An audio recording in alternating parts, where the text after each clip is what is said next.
Hello students, मैं आपकी मीनू दी आज आपको 10th क्लास का साइंस का चैप्टर नंबर 6 करवाने जा रही हूं, जिसका नाम जैव पराक्रम है। ये मेरा इस चैप्टर का सेकंड वीडियो है। इस वीडियो में मैं आपको मानव हृदय, पादपों में परिवहन, मानव में उत्सर्जन और पादपों में उत्सर्जन के बारे में बताऊंगी।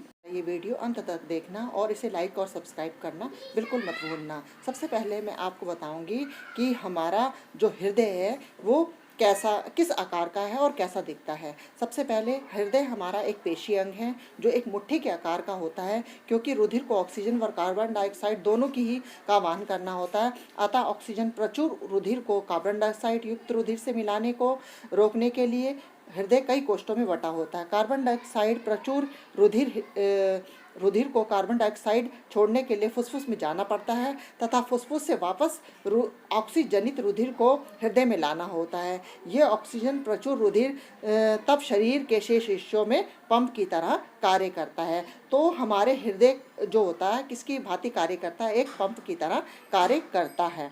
अब मैं आपको बताऊंगी कि लसिका क्या है। लसिका एक तरल उत्तक है जो रुधिर प्लाज्मा की तरह होता है, लेकिन इसमें अल्प मात्रा में प्रोटीन होता है और ये लसिका वहन में सहायता करता है।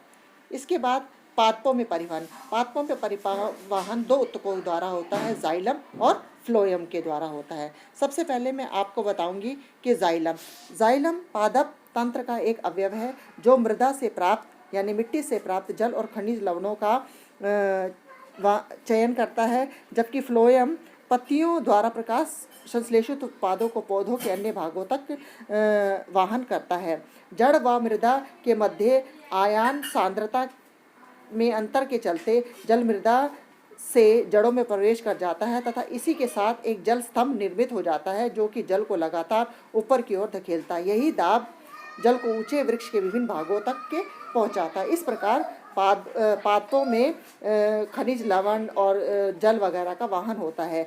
यही जल पादप के वायवीय भागों द्वारा वाष्प के रूप में वातावरण में विलीन हो जाता है। यह पराक्रम वाष्पोत्सर्जन कहलाता है। इस पराक्रम द्वारा पौधों को निम्न रूप से सहायता मिलती है, यानी जाइलम और फ्लोएम उत्तम किस लिए सहायता होता है? जल के अवशोषण एवं जल से पत्तियों तक जल तथा विलेय खनिज लवणों की ऊपर मुखी गति में सहायक होते हैं। नंबर 2, पौधों में ताप नियमन में भी सहायक होते हैं। भोजन तथा दूसरे पदार्थों का स्थानांतरण पौधों में प्रकाश संश्लेषण के विलेय उत्पादों का वाहन स्थानांतरण कहलाता है, जो कि फ्लोएम उत्तक द्वारा होता है। अब इसके बाद मैं आपको बताऊंगी मानव में उत्सर्जन। जिस प्रकार पादपों में उत्सर्जन होता है, मानव में भी उत्सर्जन होता है। ये वह जैव प्रक्रम जिसमें जीवों में उपापचय क्रियाओं में जनित हानिकारक नाइट्रोजन युक्त पदार्थों का निष्कासन होता है, वह उत्सर्जन कहलाता है। एक कोशिकीय जीव इन उपशिष्ट पदार्थों को शरीर की सतह से जल से विसर्जित कर देते हैं, उसे मानव में उत्सर्जन कहते हैं। मानव में उपस्थित उत्सर्जन अंग निम्न प्रकार से: एक जोड़ा वृक्क होता है जिसे किडनी कहते हैं, एक जोड़ा मूत्रवाहिनी, एक मूत्राशय और एक मूत्र मार्ग होता है। तो ये मानव के उत्सर्जन अंग हैं जो मानव में उत्सर्जन का कार्य करते हैं।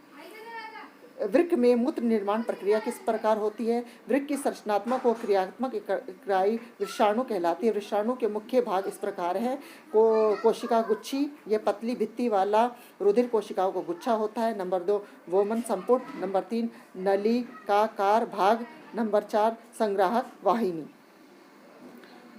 एक होता है आर्टिफिशियल किडनी।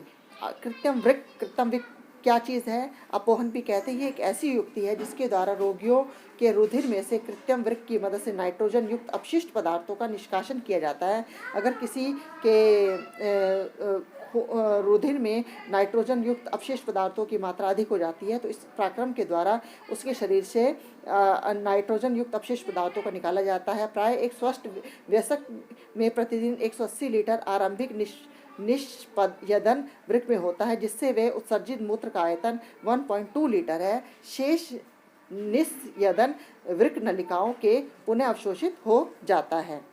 जिस प्रकार मानव में उत्सर्जन होता है उसी तरह पादपों में उत्सर्जन होता है। पादपों में उत्सर्जन के लिए क्या क्या प्रक्रियाएं होती हैं? नंबर 1, वाष्पोत्सर्जन प्रक्रिया द्वारा पादप अतिरिक्त जल से छुटकारा पा लेते हैं। नंबर 2, बहुत से पादप अपशिष्ट पदार्थ कोशिकीय रिक्तिकाओं में संचित करते हैं अन्य अपशिष्ट पदार्थ उत्पाद जैसे रेजिन या गोंद के रूप में पुराने जाइलम में संचित हो जाते हैं।